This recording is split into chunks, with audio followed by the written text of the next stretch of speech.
Mahal na diwata, kailangan muna natin malagpasan ang mapanganib na kagubatan na ito. Sige, Dora. Susundan lamang kita.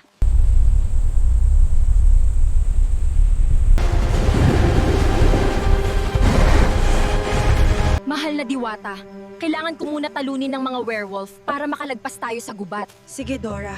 Tutulungan kita. Padaanin ninyo kami mga werewolf, kundi matitikman nyo ang aking mga kamao!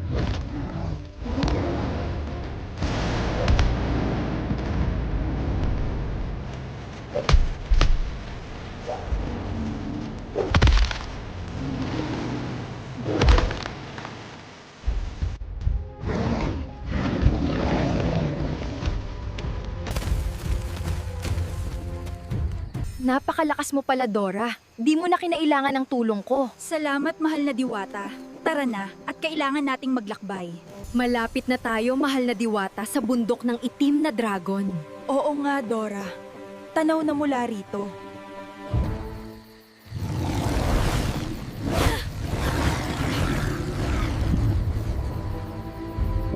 Makakatakas kaya ang diwata at si Dora sa mga aswang?